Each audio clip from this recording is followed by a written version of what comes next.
Bagaimana cara kita akan terhindar dari berbagai macam fitnah? Ya fitnah itu banyak dan gak akan berhenti. Fitnah syahwat dan fitnah syubhat terus. Makanya kita harus terus menuntut ilmu syar'i. Jangan tinggal antum belajar Quran dan sunnah menurut pemahaman para sahabat. Dan antum juga belajar kepada orang yang betul-betul kita tahu akidahnya, manhajnya. Banyak sekarang orang belajar nggak jelas. Ustadznya siapa nggak jelas. Yang ngajarkan, yang tahu pokoknya ya pernah muncul di YouTube, ya dipanggil suruh ngisi. Atau kata orang bagus, bukan kata orang. Antum tahu dulu ustadz ini benar nggak akidahnya, benar nggak manhajnya, benar nggak cara beragamanya, dia harus tahu. Sebab dikatakan oleh Muhammad bin Sirin, wafat tahun 110 Hijriah, di dalam muqaddimah Sahih Muslim.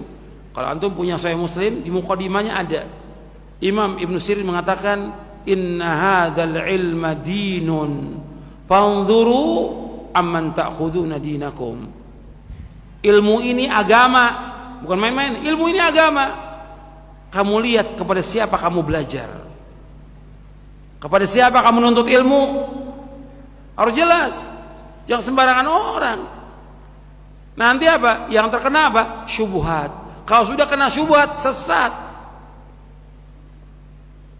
Karena syubhat itu menyesatkan. Meskipun banyak ilmunya, sesat syubhat. Atau meskipun dia hafal Quran. Saya mau tanya kepada antum, Khawarij itu rata-rata hafal Quran atau tidak?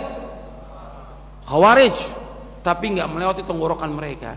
Karena mereka nggak mengikuti para sahabat, syubhat di kepalanya mengatakan hukum itu milik Allah. Penguasa yang nggak berhukum Allah harus diperangi, kafir. Itu syubhatnya Khawarij. Dibawakan ayat, tapi pemahamannya menurut siapa? Menurut ra'yu mereka. Sampai dibacakan kepada Ali bin Abi Thalib, inil hukmu illa lillah. Hukum itu milik Allah. Apa kata Ali? Kalimatu haqqin urida biha batil.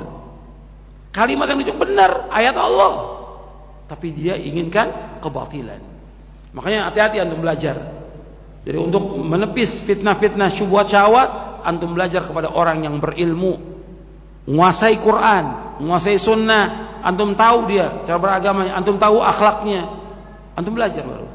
Dulu para ulama salaf ketika mau belajar, tahu dulu ini orang belajarnya di mana, dia paham nggak agama ini, akhlaknya bagaimana, tahu gimana sholatnya, baru belajar. Kalau sekarang enggak, kata orang, kata YouTube, kata Google, ya ustadznya ustadz Google. Ini orang bodoh yang seperti ini. Kalau orang yang penuntut ilmu, dia tahu dulu siapa orang yang dia belajar itu, supaya apa? Dia gak sesat. Bukan mustahil orang banyak disesatkan. Saya mau tanya kepada antum, sekarang banyak ini di Indonesia ini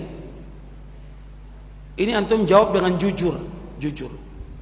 Banyak umat ini yang sesat karena faktor siapanya? Ustadznya, kiainya, tokoh-tokoh agama menyesatkan manusia. Iya atau tidak? Iya, menyesatkan. Karena apa? Karena pemahaman dia yang sesat, antum ikut belajar, sesat. Ini nyata loh, ini waqi, kenyataan. Ada orang yang nggak tahu agama sama sekali, hatta la ilallah nggak tahu, padahal udah ikut sama kiai ini atau ustadz ini bukan setahun 2 tahun, tapi nggak diajarkan kebenaran oleh dia, nggak dijelaskan. Makanya antum belajar dengan benar supaya paham. Baca kitab-kitab para ulama salaf, baca buku-buku yang udah jelas bahwa itu dalilnya ada dari Quran Sunnah al-Fahmi salaf. Kemudian antum sibuk melakukan amal-amal soleh dan terus berdoa kepada Allah agar terhindar dari berbagai macam fitnah. Insyaallah akan selamat.